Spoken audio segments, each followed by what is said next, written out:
развиват културата и правят много неща. И всъщност аз реших да направя един анализ на хората, които реално си позволяват да анализират българския хип-хоп и да го коментират. Направих едно видео, което беше адски много гледано и споделено в Facebook. Стана ясно, че в така начата 359 хип-хоп академия 85, ако не 90% от хората са далеч от тази музика.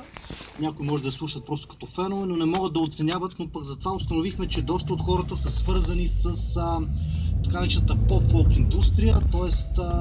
тук ми е първият въпрос към всички останали изпълнители, които така са номинирани и включват се така нареченото на мероприятие на тези награди. Добре, толкова години говорите против това, че поп-фолк, какво си, що си. Как се чувствате сега да ви оценяват хора, които ходят на поп-фолк, штракат с пръсти или притежават поп-фолк медии, канали и продуцират? Как се чувствате? Защото за мен това е некомфортно и аз обясних моето мнение, моето виждане, направих един доста добър анализ.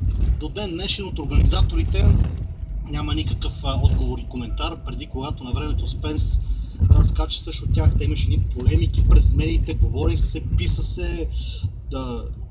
Медик Казасян също правеше доста така големи коментари, скачаха му. Направи го този анализ, никой не смее да каже нищо, дали може би, защото няма какво да кажат, нали? Но това е положението, така че българската музика, не само български хип-хоп, продължава да се експлоатира неправилно и просто изкарах един анализ, който мисля, че нещата трябва да се поставят в една правилна рамка.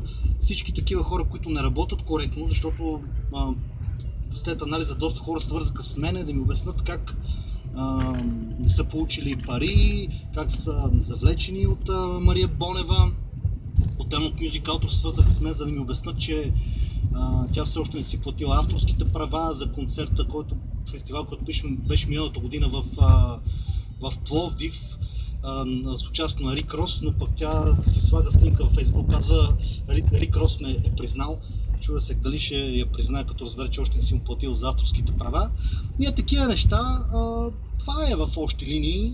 Къде е опасността, според тебе, за хип-хопа от това, което се случва? Опасността е, че в случая, пак казвам, тя направи нищо, което е незаконно, правейки ни такъв конкурс, но тя се опитва да яхне целият бизнес на базата и на труда на хората, които са работили дълги години за това цялото нещо, като го прави за своя лична изгода, се прикрива за това, че го прави за изгода за хип-хопа.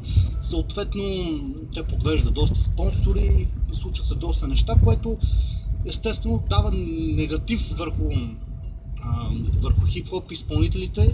Повечето от тях си мислят, че това е позитивно, надяват се накрая да бъдат оценени.